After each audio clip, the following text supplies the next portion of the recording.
राधे राधे दोस्तों, आज हम शिव पुराण का पाठ शुरू करते हैं। शुरू करने से पहले मेरी आप सबसे विनती है कि मेरे चैनल को सब्सक्राइब, लाइक और शेयर करना ना भूलें, ताकि हम आपके लिए अच्छी अच्छी कथाएं और पुराणे ला सकें। ओम नमः शिवाय। चलो आइए शुरू करते हैं। राधे राधे दोस्तों, आज हम आपको आगे की कथा सुनाते हैं। चलो आइए शुरू करते हैं। श्री विष्णु जी की पराजय में दधीचि मुनि के शाप के कारण बताते हुए दधीचि और अक्षुभ के विवाद का इतिहास मृत्युंजय मंत्र के अनुष्ठान से दधीचि का अवध्यता और श्री हरि का विक्षुभ दधीचि की पराजय के लिए यत्न करने का आश्वासन।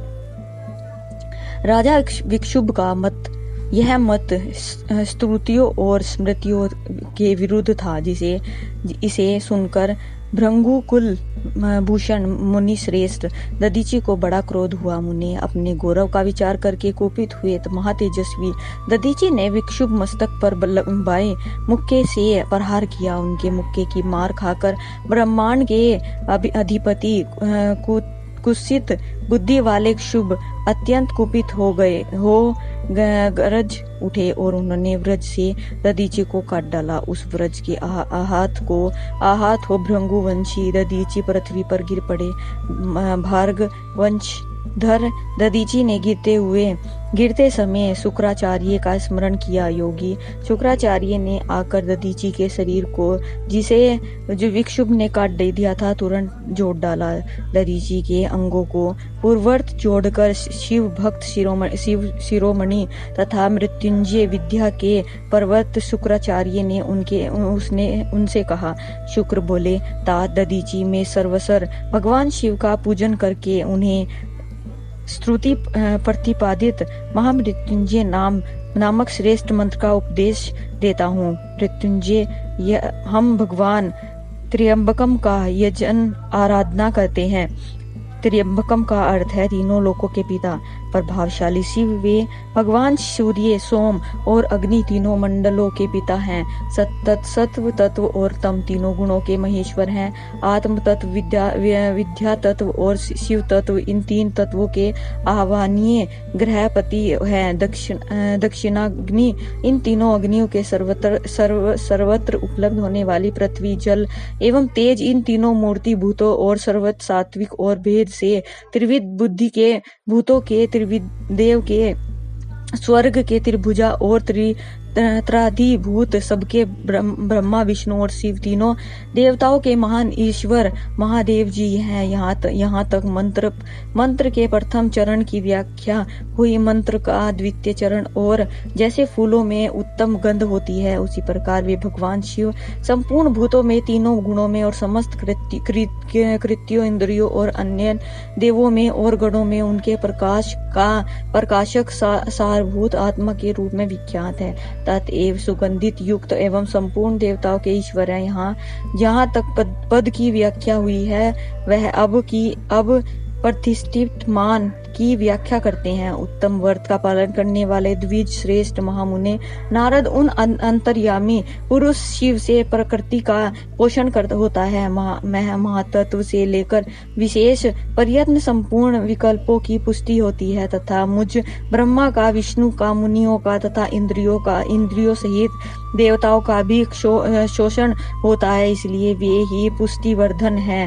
अब मंत्र के तीसरे और चौथे चरण की व्याख्या करते हैं। उन दोनों चरणों का स्वरूप यो है, अर्थात प्रभु जैसे खरबूजा पक जाने पर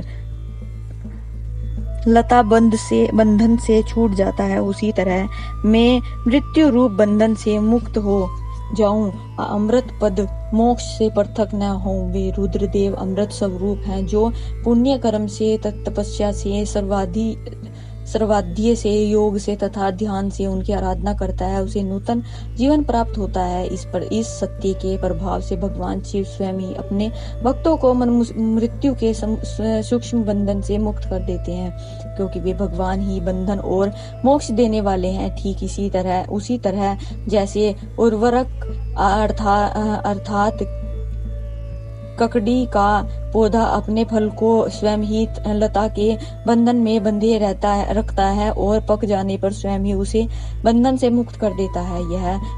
यह मृत संजीवनी मंत्र है जो मेरे मत से सर्वोत्तम है। तुम प्रेम पूर्वक नियम से भगवान शिव का स्मरण करते हुए इस मंत्र का जप करो। जप और हवन के पश्चात इसी से अभिमंत्रित किए हुए जल को दिन और रात में पियो और शिव विग्रह के समीप बैठकर उन्हीं का ध्यान करते रहो। इससे कहीं भी मृत्यु का भय नहीं रहता है। न्यास आदि सब कार्य करके विधिवत भगवान शिव की पूजा करो। यह सब करके शांत भाव से बैठकर भक्त वत्सल्य शंकर का ध्यान करना चाहिए। मैं भगवान शिव का ध्यान बता रहा हूँ, इसके अनुसार उनका चिंतन करके मंत्र जप करना चाहिए। इस तरह निरंतर जप करने से बुद्धिमान पुरुष भगवान शिव के प्रभाव से उस मंत्र को सिद्ध कर लेता है।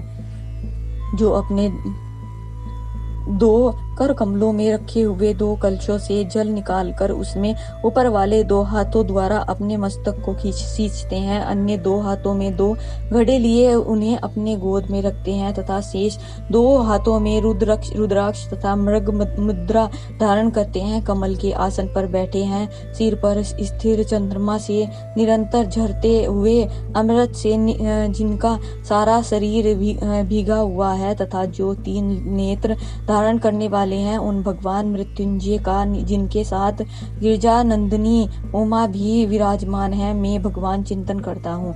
ब्रह्मा जी कहते हैं, तात मुनि श्रेष्ठ दधीचि को इस प्रकार उपदेश देकर शुक्राचार्य भगवान शंकर का स्मरण करते हुए अपने स्थान को लौट गए। उनकी वह बात सुनकर महामुनि दधीचि बड़े प्रेम से शिव जी का स्मरण करते हुए तपस्या के लिए वन में गए। वहां जाकर उन्होंने विधि पूर्वक महामृत्युंजय मंत्र का जप और प्रेम पूर्वक भगवान शिव का चिंतन करते हुए तपस्या प्रारंभ की। दीर्घकाल तक उस मंत्र का जप और तपस्या द्वारा भगवान शंकर की आराधना करके दधीचि ने महामृत्युंजय शिव को संतुष्ट किया। महामुनि उस तप से प्रसन्नचित हुए भक्त वत्सल्य भगवान शिव दधीचि के प्रेम वश उनके सामने प्रकट हो गए। अपने प्रभु शंभु का साक्षात दर्शन करके मुनीश्वर दधीचि को बड़ी प्रसन्नता हुई। उन्होंने विधि पूर्वक प्रणाम करके दोनों हाथ जोड़कर भक्ति भाव से शंकर का स्तवन किया। आज की कथा हम यही समाप्त करते हैं। आगे की कथा हम आपको कल सुनाएंगे। ओम नमः शिवाय। अगर आपको मेरी वीडियो अच्छी लगी तो बेल आइकन दबाना ना भूलें ताकि आपको मेरी आने वाली वीडियोस का नोटिफिकेशन मिलता रहे। धन्यवाद। ओम नमः शिवाय।